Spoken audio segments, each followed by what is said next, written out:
Voisin, vous venez de Nouvelle-Calédonie. Voilà, j'ai commencé ma carrière d'hypnothérapeute à Tahiti.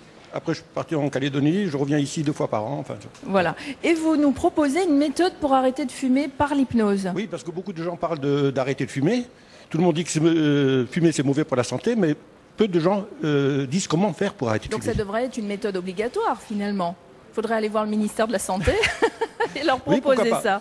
Donc, une méthode pour arrêter de fumer, est-ce que c'est vraiment efficace? Apparemment, oui, parce qu'il y a beaucoup de gens qui viennent me voir qui arrêtent. Donc, c'est efficace. Alors, pour comprendre comment, par l'hypnose, je peux permettre aux gens d'arrêter de fumer, je leur explique d'abord pourquoi ils fument. Parce que bien souvent, les gens ne savent pas pourquoi ils fument. Pourquoi ils ne peuvent Pourquoi pas. on fume en général? Alors, il y a une première dépendance qui est purement physique. La dépendance à la nicotine. Oui, mais ça, c'est une fois qu'on a fumé déjà. Mais après, d'abord, c'est comme pourquoi on commence. Pourquoi on finalement. commence? Pour faire comme les autres. Pour faire comme les autres, Voilà. hein. Pour dire qu'on est grand gamin, aussi quand ce sont des enfants. Le gamin qui voit l'adulte fumer. À mon époque, un homme qui fumait pas n'était pas un homme. Tout le monde fumait à la télé, partout. Ah, donc il y a également la croyance que fumer apporte quelque chose. Et cette croyance, c'est le cerveau qui l'enregistre. Le cerveau n'est pas intelligent. C'est l'esprit qui est intelligent. L'esprit n'est pas matière. Vous voyez la nuance? Donc Donc ça veut dire que puisqu'on a cette croyance et qu'on l'instaure comme telle, c'est pour ça qu'on a du mal à arrêter à fumer. Voilà, parce qu'il y a toujours la croyance. Ça peut marcher avec vous. Là, on voit l'exemple que vous aviez cité tout à l'heure. Hein. Voilà, c'est ça, oui. Alors, mais on ne va pas se retrouver à faire ça si on veut arrêter de fumer chez vous. Hein. Voilà. Pas. On rassure tout le monde. Hein. De toute façon, il faut bien préciser qu'en état d'hypnose, on ne peut pas obliger quelqu'un à faire quelque chose qu'il n'a pas envie de faire.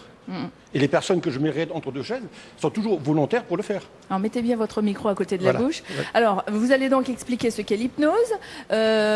Entre le spectacle et la thérapie, il y a une grande marge ou Les spectacles sont bien souvent truqués. Parfois, il y a des complices. Et c'est pas vraiment de l'hypnose, à mon avis. Hein. Bon, c'est de l'hypnose spectacle, bien sûr, mais souvent c'est truqué. Alors, quand je viens vous voir, vous allez donc me poser les questions de tout à l'heure, vous allez m'expliquer ce qu'est l'hypnose. Ensuite, vous allez faire quoi? Avec un pendule comme ça devant non, ça marche pas comme ça. Quand ça. je fais des tests de sensibilité, puis je vous induis en hypnose directement. Ce sont des inductions rapides. C'est l'hypnose. Donc je m'endors? Non, vous ne dormez pas. Je suis consciente. Voilà, en état d'hypnose, on est toujours parfaitement conscient. Dans les spectacles, on nous fait croire que les gens sont endormis. Oui, et qu'on peut leur faire n'importe quoi. Alors c'est des choses qui sont fausses. Alors je vous explique brièvement comment on nous fait croire que les gens sont endormis.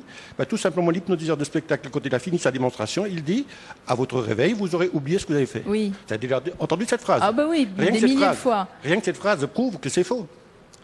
Si l'hypnose était un état dans lequel on ne se souvient de rien, quel besoin aurait-on de demander d'avoir oublié? Logique.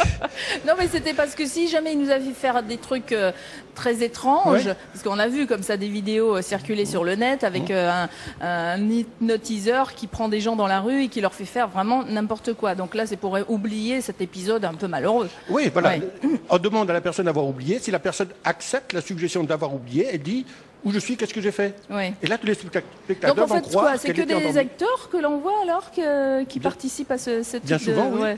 bien souvent. Alors, donc, l'hypnose, je viens vous voir, c'est une séance? Non. Alors, pour arrêter de fumer, il faut 2 à 3 séances. Pourquoi cela? Parce que le sevrage à la nicotine, qui est relativement rapide, dure quand même 1 semaine, 10 jours. Les suggestions post-hypnotiques qu'on utilise pour faire durer l'effet après la séance, parce que bon, pendant la séance, on peut tout faire.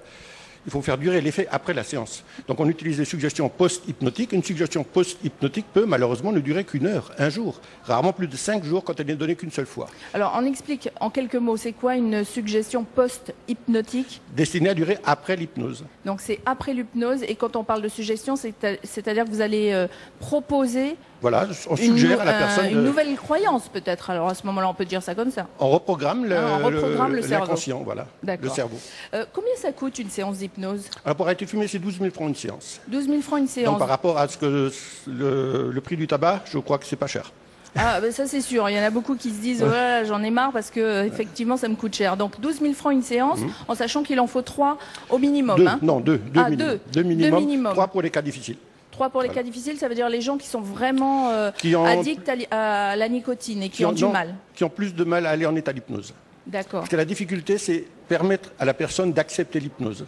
Et si j'y crois pas, est-ce que ça marche quand même? Ça marche quand même. Ça marche quand même. Hein. Il faut juste que j'en ai envie. Juste vouloir, voilà. Bon, alors là, on parlait de la méthode pour arrêter de fumer, mais du coup, ça peut marcher sur tout plein de choses. Maigrir, voilà. sur toutes sortes d'addictions qu'on peut avoir, autres que la cigarette. Absolument. Toutes les addictions peuvent être soignées par l'hypnose, puisqu'on agit donc sur le mental.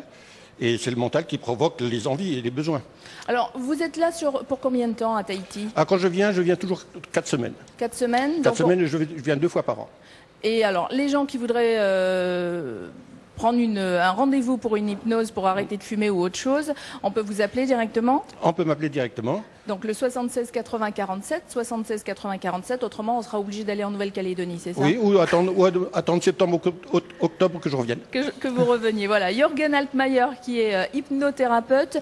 Vous pourrez en savoir plus en allant sur votre blog ou votre site. Voilà, j'ai un site. Le site, c'est www.jürgenaltmaier.vpweb.fr et si vous n'avez pas eu le temps de relever cette adresse, vous irez sur notre petite page Facebook pour avoir l'adresse entière.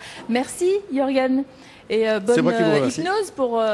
J'espère que tout ça, ça va fonctionner vraiment pour les gens qui ont envie d'arrêter toutes ces addictions. Mais ça fonctionne déjà pas mal, je le garantis. Voilà, c'est garanti, comme dit Jürgen. Merci encore. Merci.